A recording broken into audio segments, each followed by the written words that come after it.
Now let's call the meeting to order. We have a prayer by Superintendent Voce, and we'll ask Mr. Fadden to lead us in the Pledge of Allegiance after that. Dear Heavenly Father, we thank you for the slower, more gentle pace of summer, knowing all the while, however, that our work takes on a serious emphasis as we prepare for the coming school year. We ask that you be with all of our teachers and administrators who are involved in learning this summer. We are grateful for their spirit of yearning to know more. Help us to meet their needs in a productive, effective way, and help them to leave their training sessions excited about the opportunities for teaching and learning that a new year always brings. These things we ask in your name. Amen. I pledge allegiance to the flag of the United States of America and to the republic for which it stands, one nation, under God, indivisible, with liberty and justice for all.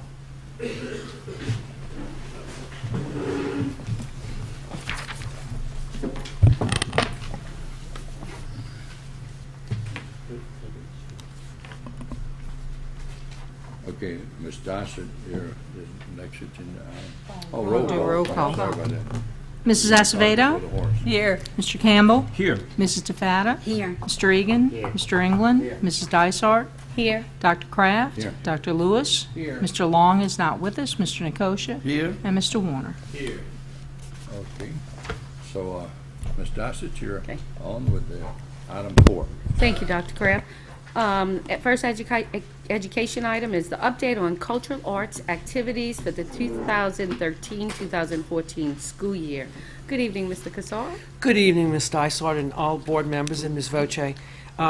It's a pleasure really to come to you guys this afternoon and share, first of all, sort of an overview of the wonderful activities that have taken place in our elementary, middle, and high schools.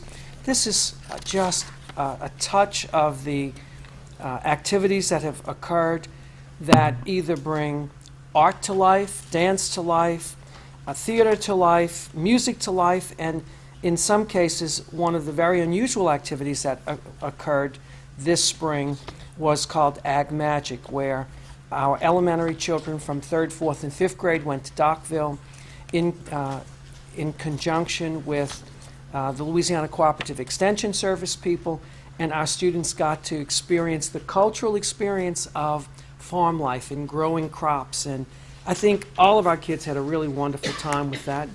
And the next piece of business that I'd like to share with you is to bring up Miss Sarah Stevens. And Sarah is the elementary music teacher at Araby Elementary. She is presently completing her master's in music, and part of that process is to come and present to the board. So her agenda this evening is to share with you the literally newly produced national standards for elementary music, and she's going to share a little bit about that with you. And as she prepares to do that, to share with you, ladies and gentlemen, our overall arching agenda is to, both for elementary art as well as elementary music, to expose young people to a cultural interpretation and appreciation of music and art. And out of that body of kindergarten through 5th graders, hopefully to discover those kids who really want to pursue this, and then as 6th graders in our middle schools to begin that process of studying band, chorus, and visual art. So, ladies and gentlemen, Miss Sarah Stevens. Hi, thank you so much for having me. I'm so honored to be here and excited because June 4th, as in a few days ago, the brand new national standards came out for music education. And those are voluntary standards that schools can choose to adopt or not adopt, but I've been working with them in draft form for the past few months as I'm finishing my degree, and I just want to share with you tonight a little bit of the work that I've been doing, and also hopefully give you a little bit of a vision of what it means to be in an elementary school music classroom in relation to these new standards. So I have prepared for you a physical copy of these slides, but they're just to help you follow along, and it won't really be very long at all, I promise. So our agenda is just to look through the national standards first of all, And how those are structured are through artistic processes, and I'll explain each of those a little bit for you. And the curriculum maps are my final project that I'm working on, and I'll just give you a peek of those. So the National Coalition for Core Arts Standards are a very large group of people from around the country that have been working tirelessly over the past 2 years on these national standards. They have done several drafts which were prepared for the public, which is why I was able to be working with them before June 4th. And over the course of this, they've had 6,000 different educators give input, which came out to over 1 million comments. So they had a lot of work to do. The standards are structured around these 4 artistic processes, really the first 3, and then the last one is to tie it together. And I just want to show you what these look like a little bit more. The first process is creating, and this is kind of the ultimate of understanding, if you can create something new with your prior knowledge. In kindergarten, it starts as students explore rhythms, and on the left you see a composition one of my students did this year, just working with some lines and drawing different rhythms in different ways. So in kindergarten and first grade, we work a lot with visually representing sound, which isn't with real notes yet, but to guide them towards that. So here we have rhythm, and then on the right there's an example of melody, them working with music going up and down. Here my students are working again with a different way of representing sound. Now they're working on long and short compositions. And again, this is a way to just start to structure in their minds how sound can be represented, and in a lot of ways relates to the same work they're doing at that age with the alphabet. Here's what it looks like when they get a little bit older, working with Western standard notation. And again, I still try to bring that visually, showing the longer notes long, the shorter notes short, but they're able to make choices, and that's what composing really is, making choices and revising in the same way that they do when they're writing. Then we add melody to that. Now the music's going up and down on a musical staff. That's something we work with starting in 3rd grade. And it keeps going with improvisation, which is also creating music, but this time they're not doing it with the purpose of going back and revising and editing. This process is in the moment, and in some ways it's more difficult, but kids are really good at it. And so here's a task that I would do with 3rd graders working at the keyboards, which I hope you all know that we have keyboards at every elementary school in the parish, which is something I certainly didn't have growing up, and it's pretty special that we have that. And lastly, here's an example of a 5th grade assignment where they were writing their own songs. And so now we get to the real point of music, which is to communicate. They're working with the different elements of music, harmony, melody, and of course at that point they're able to work in correlation with their art teachers, with working on a visual drawing that they might want to incorporate with their music, or also with maybe an essay that they want to incorporate into a song. The next artistic process is performing, with which Mr. Kassar just gave you a briefing on the different performances that are happening throughout the parish. One piece that I want to add to this, because I think you're probably familiar with the idea, is just the critical thinking that's happening during a performance, which is that children are not only answering a question or solving a problem, but in the moment are thinking of problems, such as, oh, I'm running out of breath, and I can't get to the end of my phrase. That's a problem. And then their solution being, oh, I need to stand up taller, I need to take a better breath. And so that's really some advanced critical thinking that happens even with the youngest students when they're performing. The next artistic process is responding, which I know many of the music teachers in the parish make this a priority. This is about discriminating. It's about listening to music which is complex and picking out different pieces. And we teach students to focus in on the dynamics, the loud and the soft, the fast and the slow. And in the end, that brings them to interpreting the music. So this is a 2nd grader's depiction of Duke Ellington's Daybreak Express. And that's a piece that's a jazz standard that speeds up and it gets faster and faster, and it has the horns blowing for the big moment, and then it starts to slow down. This child, I don't think you can rate it, but she thought of it as being late to work. So maybe connecting with a transportation experience that she might have had, I don't know. But so being able to create stories that relate to sound is also really important.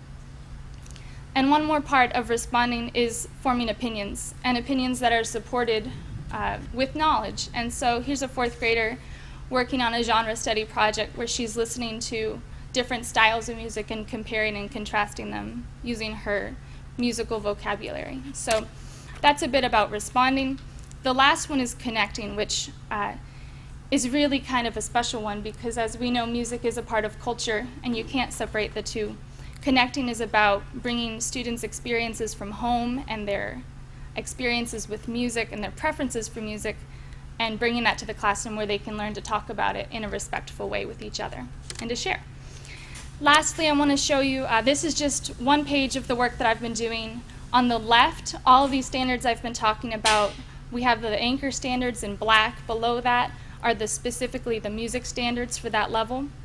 Below that, I've cross-referenced in blue the Louisiana benchmarks, and below that, the grade level expectations for music that we created 3 years ago. In the middle, I'm adding strategies for teaching to help teachers in their process of planning, and then vocabulary and assessment examples as well. My hope is to share this with my colleagues in August to get their input, to get them to rip it apart, add to it, change it, and to have something that we can all share with you that represents all of our work together that we're doing. So that's just a little overview of what we're doing in music and what it looks like, and I just want to thank you also for supporting the arts. It's a really special thing that we have going on here, and it's not to be taken for granted, for sure. So thank you.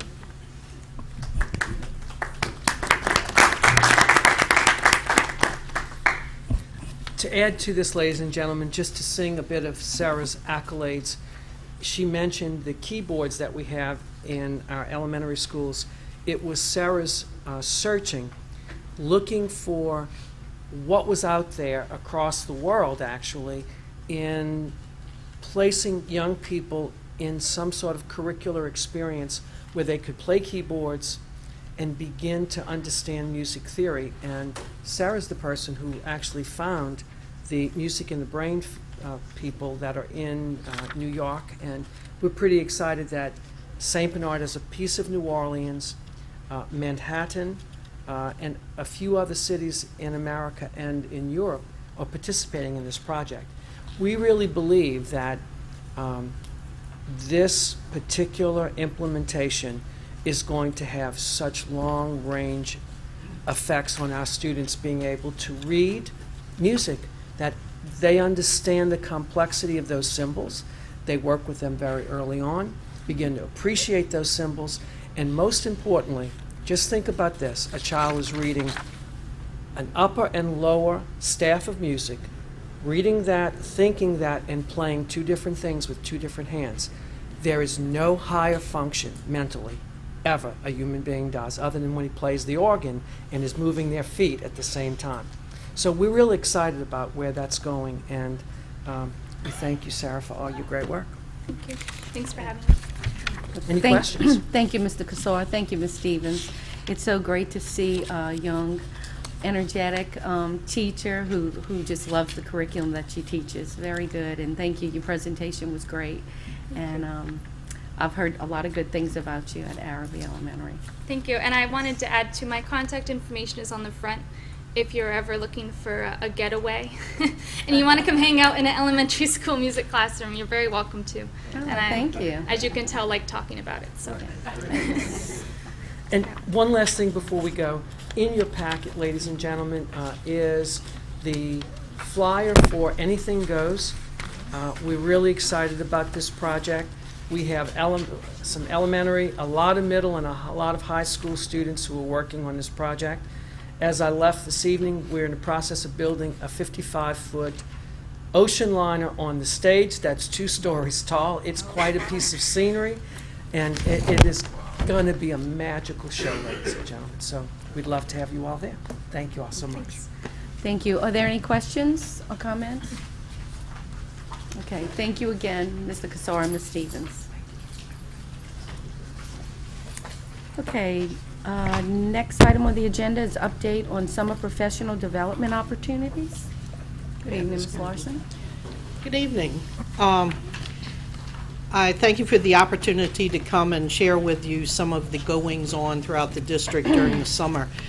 I've provided for you on the top page a list of summer opportunities for students That's something that we usually go over with you at this meeting, just to remind you that even though school is closed, we have over 1,000 students involved in activities taking place, like the academy that Mr. Kassar mentioned over the summer. But this is a unique summer as well for our teachers. I know one of the most disturbing things that you can ask a teacher or say to a teacher is, I bet you like having your summers off, don't you? Because most of them will laugh and go, well, that really doesn't work that way. And as you look at what we're attempting to provide for our teachers this summer and the different things in which they're going to be involved, I think you will understand why we say that. We have just about a little over half of our teaching corps involved in training opportunities this summer, and those who aren't, I think, are taking care of those 1,000 students that we mentioned being involved in the summer activities, or writing curriculum, or writing assessments, and some people, bless their hearts, are involved in all three activities. But I provided for you, I guess for the shock value, if nothing else, the calendar that we passed out to our teachers and our administrators. It really, the opportunities really began in May as we ended the school year, the last 2 weeks, with training for our social studies teachers in discussion-based questioning, which they all seemed to greatly enjoy, and they were able to take materials home and work with them over the summer to increase the rigor of the types of questions and activities that they provide for their students in their classrooms. But as we look at June, just this past week, we had over 35 people participating in the state-sponsored teacher leader cohort and superintendent's collaboration at the New Orleans Convention Center, looking at different Common Core standard approaches, looking at assessment approaches, technology, reading, writing, math, all of the things that would give our principals, our coaches, and our teacher leaders some new ideas about things they may want to incorporate in their schools. Our traditional Data Fest that I know you all have heard of before begins next Monday, and we'll have about 100 teachers there, the school leadership teams with their principals and assistant principals and counselors and coaches, looking at the data that we have gotten together, thanks to Mary Lametta and some of her co-workers, that will give the principals and their school leadership teams the opportunity to delve deeply into student achievement data and make some decisions about their focus for the coming year, what some of the concerns may be, what some of the positives are that they can play on, and that will take place beginning next week on Monday morning. You'll see their calibration window opens for administrators. You may remember that we were fortunate enough to receive a grant from the Gates Foundation to train all of our administrators in the consistent and fair application of the Compass evaluation system. Well, this summer, those same administrators have the opportunity through that grant to go online and calibrate or renew or recheck their competencies in delivering that evaluation program, and the window for that opens on June 16th and continues throughout the summer. It's an online exercise that they can participate in. They watch many, many different videos, rank those teachers and their performance according to the Compass rubric, and then have the opportunity to look at their rankings as opposed to what Teachscape, the provider who works with Charlotte Danielson, who is the creator of the rubric, what those master evaluators would determine was an appropriate score for the different rankings. And so that begins on Monday as well, but that's something that our principals can do at their own leisure through the summer months. We are having dyslexic training for our coaches at the end of the week. We have decided that a better approach for addressing the needs of dyslexic students is at the school base rather than trying to do it at the district level. And so that training will take place on the 20th. We're fortunate that Mrs. Alfonso, the principal of Lacoste, is a state trainer for dyslexia services, and so she'll be conducting that training for us.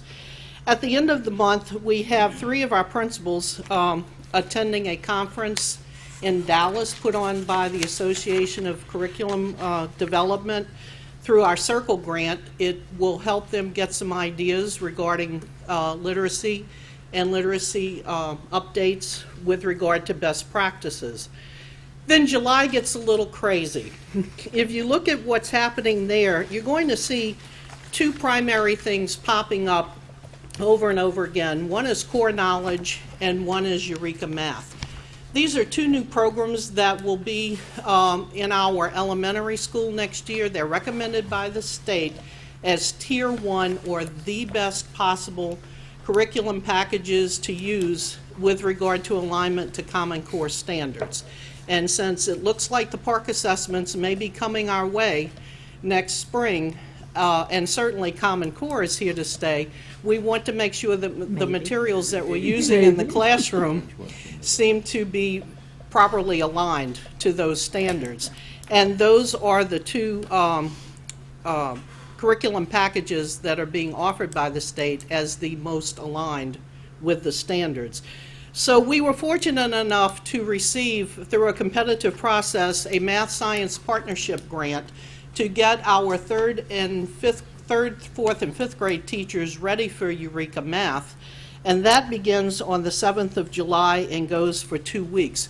50 of our 3rd, 4th, and 5th grade teachers will be spending the day with us for 2 weeks and learning about, specifically about Eureka Math implementation.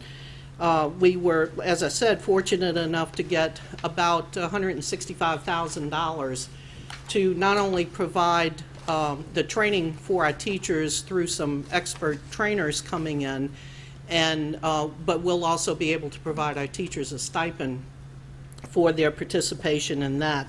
You'll see that it continues the 2nd week, the red lines, and there are 2 separate sessions, the K2, which is not covered by the grant, and 3 through 5, which of course continues for the whole week. On that Monday and Tuesday, representatives of Eureka Math themselves will be here providing training for the teachers on their particular curriculum, and we will have over 100 teachers present, 50 K2 teachers and 50 3 through 5 teachers learning about that curriculum package. Also, you'll see on July 14th, which is the result of another grant, a competitive grant that we were able to receive, was the opportunity to be a provider of teacher certification for those teachers who are not fully certified, who come to us because of teacher shortages, primarily at the very last minute at the beginning of the year or sometime during the year when we're not able to find fully certified teachers. And they are, by virtue of the fact that they have passed all the applicable praxis assessments, are able to come and teach on a practitioner's license. Well, it's a struggle for them because they haven't been through teacher education programs, and let me say here that we very much prefer fully certified teachers. And that's what our job fair and all of our summer efforts out of Mr. Granberry's office is directed toward, is finding certified teachers. We're talking about 5 or 6, maybe 7 people that would be involved in this program. But we looked around when the grant was offered to school districts, and first of all, we have several people who work for private providers that provide alternate certification, and we're thinking, well, if they can work for these other private providers, why can't they teach our teachers in-house? And then we looked at what the state required for that type of opportunity for districts, and we thought that we could do a good job because we will be able to prepare teachers for the things that they need specifically to be successful in our classrooms with our students. Where when you typically go to a private provider or a university or college for alternate certification, it is a one-size-fits-all. And you're not able to really get into some of the nuances like Eureka Math, like core knowledge, like MDC, LDC, the things that we do and believe in our school district. Well, these individuals will have the opportunity to delve into those things specifically with our experts. Now, what makes our program unique from most of the other programs that are out there is that there will be extreme follow-up. Each teacher will be assigned a mentor who will do one observation per week with an after-school debrief with that teacher. And the instructional coach will do an observation every other week and do an after-school debrief with that teacher as well. Additionally, those teachers will meet 7 times on Saturdays throughout the school year, and those programs or those training days will be dedicated to the concerns that mentors and coaches give to myself and Dr. Raviota. For example, if, we really need to do something with higher order questioning techniques, then we can put together a Saturday training session on higher order questioning techniques and hone those skills of these teachers. So we're really excited about this pilot program and being able to participate in it. And again, it's not that we want to replace certified teachers. That certainly is not our intention or any area that we would even consider doing. But if we're going to have to, because of teacher shortages, deal with non-certified teachers, it's a great opportunity to be able to get them certified in-house in the areas in which they can concentrate and have the most success with our students. So that's an exciting program that's new to the district this year. We received about $120,000 for that exercise, and that will continue for 3 weeks. On the 14th and 15th, we also will be sending some teachers to the core knowledge training. That's in Lafayette. And we have 9 teachers at the middle and high school level going to the LDC, MDC workshop in Nashville to learn more about those frameworks that they can use to bring Common Core standards into their classroom. Our principals come back formally on the 21st and 22nd, even though all of them are pretty much in their schools every day throughout the entire summer. And then we go to the 28th when we bring in our instructional coaches and spend an entire week with them looking at data, looking at plans for the coming year, and what we can do to beef up instructional delivery in our classes. For teachers who were not able to attend Eureka training through the Math Science Partnership, there's an opportunity for them to go to St. Charles. Also on the 28th, we bring in our brand new teachers to the district for training. And then if you flip over to August, you'll see that new teacher training, the certification training, dyslexia training for high school, and our elementary coaches will get an up close and personal with core knowledge, the new language arts curriculum for K through 2. That last day, the first day of the month rather. New teacher training continues on the 4th. Then for middle and high school, we do Springboard. That's our curriculum that we use in English and math at the middle and high school level, is on the 4th. We do some additional work with a gentleman by the name of Paul Riccomini who's from the University of Pennsylvania. And what he is very, very good at doing is helping our teachers learn to scaffold learning for students, especially in the area of math, where when the student can't understand those abstract concepts, he has some very specific methodologies and programmed approaches to helping them get there. And he will be spending some time with us on Monday and Tuesday working with our coaches, the staff at Raleigh, and the middle and high school math teachers on the 4th. Teachers report on the 5th of August. We have our district training, which will be primarily follow-up to all of these things that I've talked about. Our grand opening and welcome back to school is Friday morning on the 8th. Students report on the 12th, and then you'll see on August 30th, the elementary math grant that we received has 4 follow-up Saturdays, And as I told you, that's the first of the 7 Saturdays for our certification program teachers, just to bring them together and debrief on, okay, how was the first 2 weeks and what do we need to do to help you move forward in your classroom. So as you can see, that's a pretty hefty schedule for our teachers. They're coming and going, and in the middle of all of this, they're trying to get our curriculum beefed up to that next rigorous step, write our next rigorous group of assessments to lead us to Park. But we're trying to support them in every way that we can. We apply for just about every opportunity that comes along. If you go back to that front page, you'll see how many of these opportunities are funded by grants that we've written versus the district having to pay for those learning opportunities. And you see that primarily it is funded by grants. And we're very fortunate in that regard to be able to have that source of funding. So that's an update on where we are this summer. If you'd like to come and join us, look at your calendar and you can probably choose 1, 2, 3, 4, 5 different places to visit.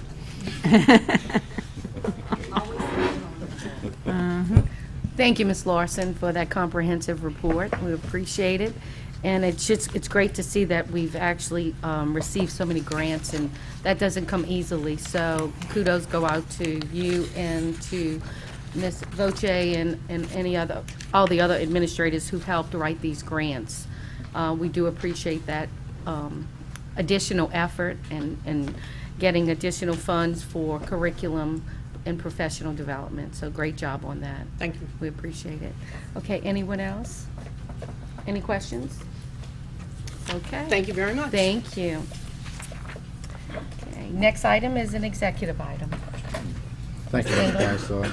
There's personnel changes for the month of June. Mr. Granberry, looks like you're having a busy summer so far. Oh, yeah, we hired 5 people, lost 5 people, so. It's a trade-off.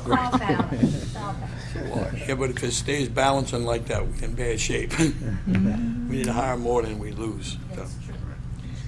But we are still waiting for some results from St. Tammany that might take some teachers away, so. Their job fair. What, they having a job fair? Mhm. Okay.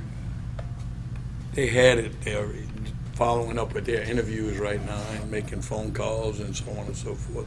And some of our principals have gotten phone calls concerning some of our present employees, so you never know. Well, and living over there. Well, when you're making that drive, every day, and gas keeps creeping upwards, and you're spending $100 a week on gas, it's, or more, $100 or more, it's tough. That's fully understandable, but we do have so many opportunities here in St. Bernard Parish. Absolutely. Low taxes. Any questions for any board members? Because this is an item that has no action from the board. So, thank you, Mr. Granberry. Thank you. We'll move on to item number 7, is insurance. Ms. Acevedo. Renewal of excess workers' compensation insurance, Mr. Houghton. How you doing?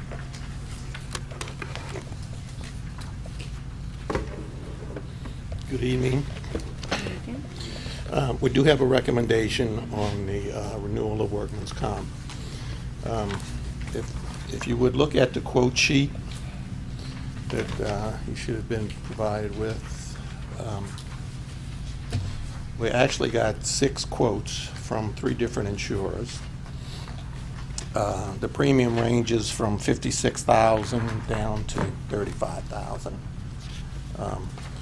We're going to recommend that we go with the lowest premium provider, and I'd like to go over a couple of items with the board so that they can understand why we are making that recommendation.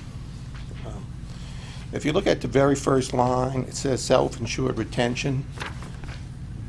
Well, this year, $400,000 was the lowest amount we could get. Okay. Last year it was $350,000, and for the 5 years before that it was $300,000. So we're being asked to take on more risk as the years go by. The other issue, the other item I want to bring to your attention is the aggregate limit of indemnity for the liability people, for the liability period. You can see that two of the options have a $1 million limit, and then the remaining four options have no limit. So what that means is that where normally we would have had a cap of $1 million on what our total out-of-pocket cost would be, if we go with a no-limit coverage, then we would be on the hook for whatever the total amount is. So there's no cap on that limit. But I wanted to bring some historical information to the board. From 2009 to the present, we've had 162 medical claims for workman's comp. None of those claims have exceeded the self-insured retention amount. Okay, and I went back and looked at the loss reserves. Since 1994, we have had 3 claims that exceeded the retention amount, but came nowhere near what the cap was, the $1 million cap. So we had actually 3 claims since 1994. So the chances are that if we look at it from a risk perspective, it is possible that we could have a catastrophic claim and we could be on the hook for a lot of money. But the probability of that happening based on what our past performance has been is pretty remote. So as a result, that's why we would recommend that we go with the state national insurance with a premium of $35,000 with a retention of $450,000 and no limit on the aggregate cap.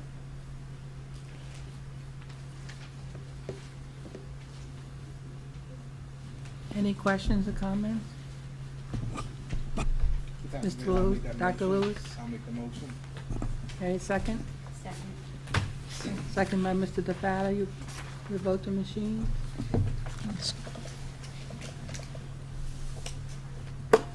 Motion passes 10-0. Who's up next? Thank you all very much. Mr. Nikosha? Okay, agenda item number 8. Bid tabulation for official journal. Mr. Hall. Right, this is the annual bid for official journal. We got one response from the St. Bernard Voice at $2.94 per column and for a square. That was the only bid that we received that complied with the state requirements for an official journal. So we're recommending that we... Campbell.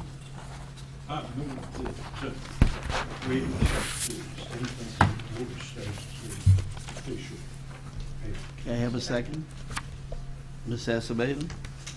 Okay. I have a question. Questions? Yes. Mr. Halton, what was the cost last year? Actually, it was, if I remember correctly, it was over $3. So it has come down below $3. And it was the only bid, correct? Yes, yes, ma'am. Thank you. Any other questions or comments? Being none, please vote your machine. Motion passes 10-0. Yeah, agenda item number 9. Bid tabulation for vehicle paint and repairs. This is the annual bid for painting and body repairs for the district's vehicle fleet. We got back 2 bids from Fidelis Collision and Carcraft. The lowest bid was Carcraft at a aggregate total of $207 for hourly rates compared to $213 from Fidelis. So we're recommending that we award the contract to Carcraft. And I might add that this is down from last year. Last year, the hourly rates for body labor and Mechanic labor was $53, so we've come down from 53 to 48. Any questions or comments? Mr. Quick, Okay, a recommendation, Mr. Fathom, I'll second it. a second from Yes, Mr. sir. England. Yeah, I just want to ask Mr. Halton, this is the first time that Calcraft has come back with a bid since a couple of years now, right? Yes, it's the first time. Quite a few years. Well, that's good. That's good. Competition's good. Thank you. Any other questions, comments? If not, please vote your machine. Motion passes 10-0. Okay, agenda item number 10, bid tabulation for gas, diesel, lubricating oil, transmission fluid, and antifreeze.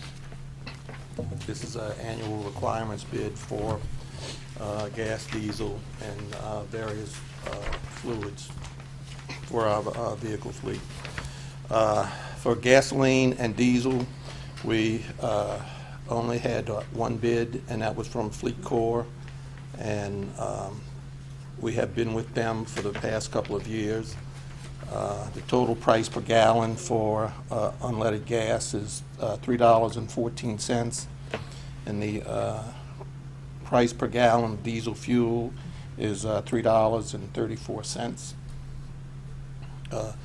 Lubricating oil, the winning bid was Gobert oil at $7.90 a gallon. Antifreeze, Retief oil, winning bid at $368.50 for a 55-gallon drum. And transmission fluid was Gobert oil again at $27.75 a gallon. Mr. DeKosha, Ms. Dysart? I'd like to move that we accept all lowest bids, gasoline and diesel fuel, Fleet Corps, lubricating oil, Gobert, antifreeze, Retief, and transmission fluid, Gobert.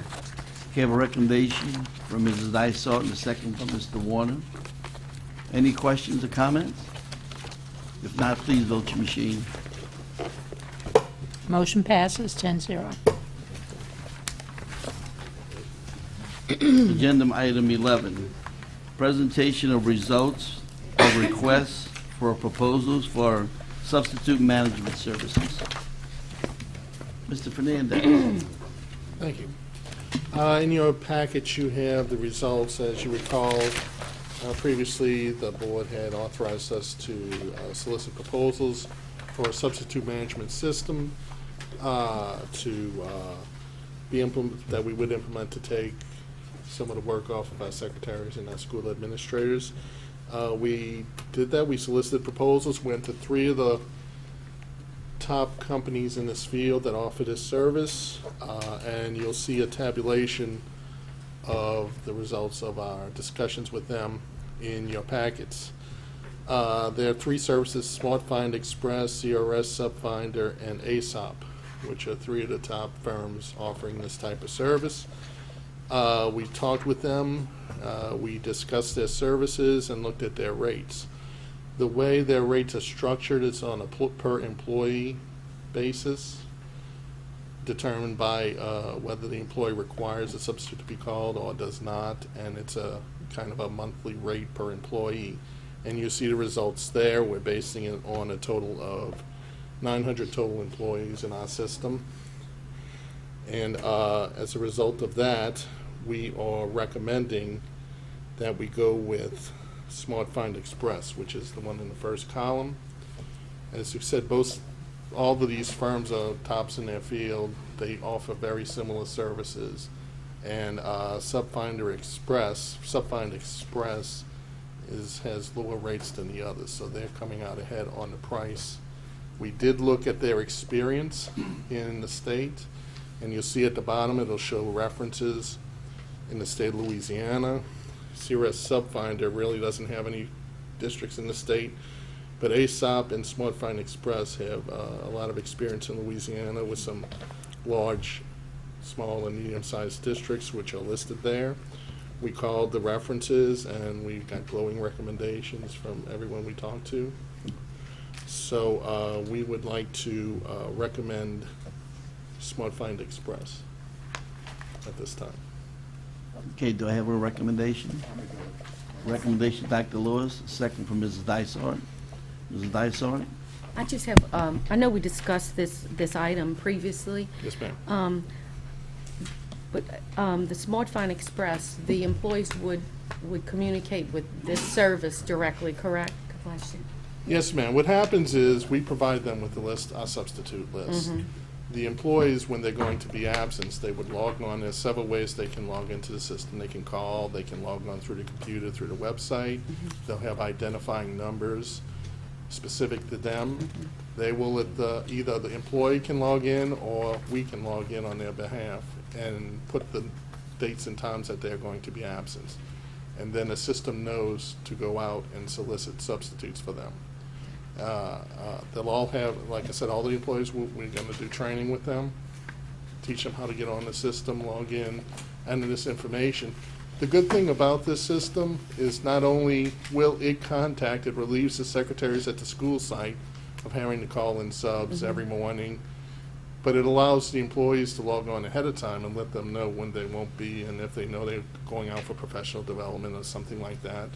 It allows them to log in the night before if they're ill, and it'll immediately go out and solicit substitutes. But it also allows the substitutes that are on our approved list to log into the system and look for opportunities as well. They don't just have to sit at home and wait for a phone call. They can log into the system as well and see what opportunities for substitutes there are out there, and they can put their names in for those opportunities. So.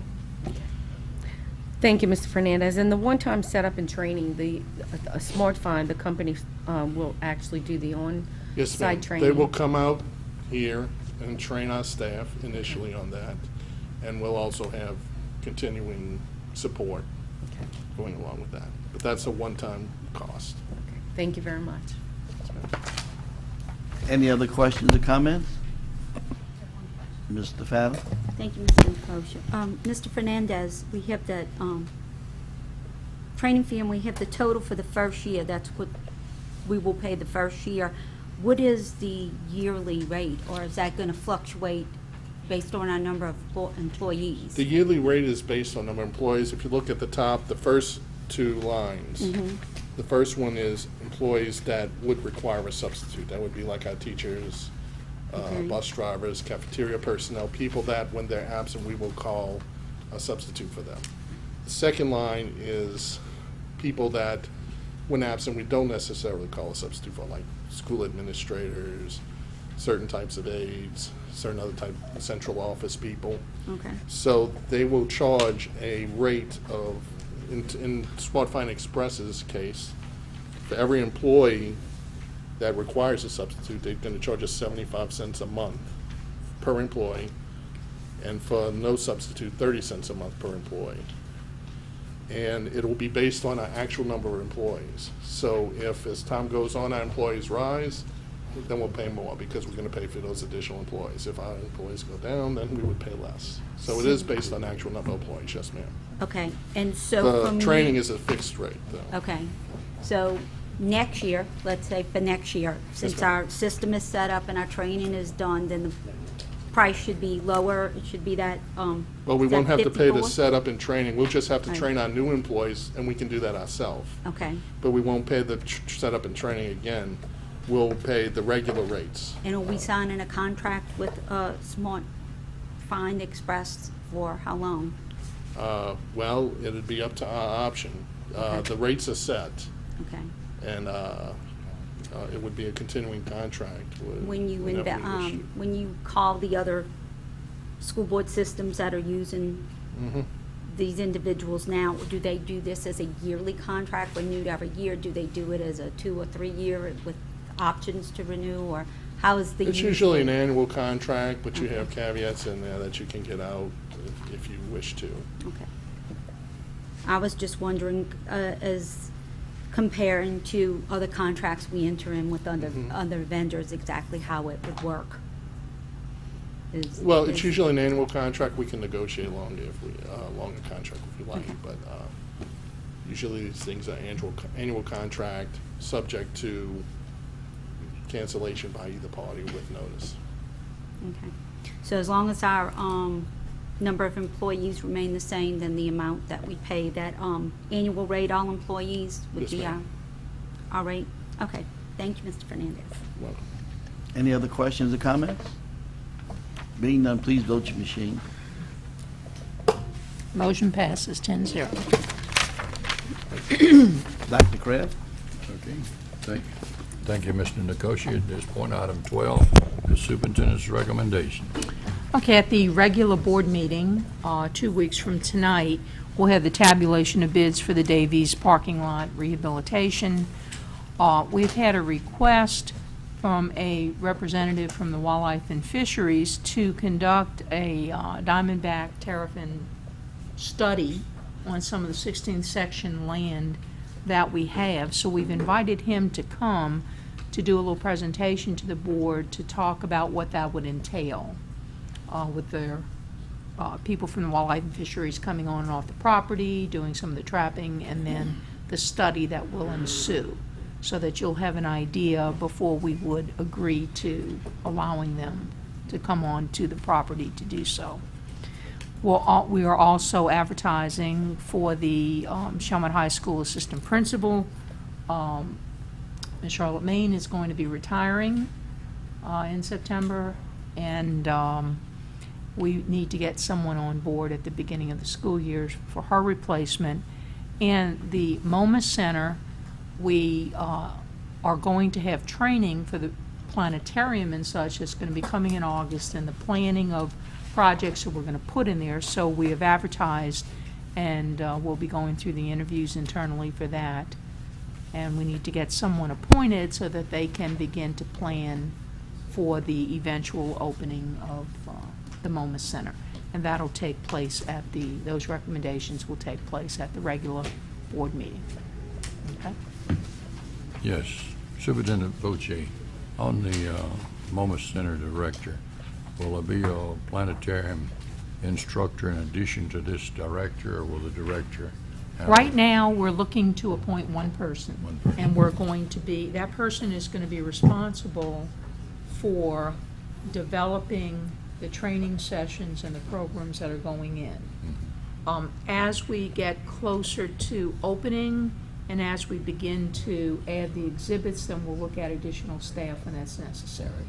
So right now, we just need to get the planner on board for the next few months to actually go through what we need, what we do, and to get her or him some advanced training. We're going to be sending this person to Pennsylvania in August for the training at the Spitz Center, you know, for the planetarium. Okay, that's on all the software. that's the one furnishing the equipment in Yes, Pennsylvania. that's like Right. the Yeah, that's gold unique. standard of planetariums. Oh, yeah. Well, you in the need to learn country. on that equipment, not. Exactly, and so we need to get that person on board now with that, and then beginning to work with us in planning the exhibits in the program that's going in. So we just want to take that first step, and then we'll see if we, what additional staff that we're looking at the center as Right. time progresses. You need a planetarium course there, because it's a science course, and our students would benefit.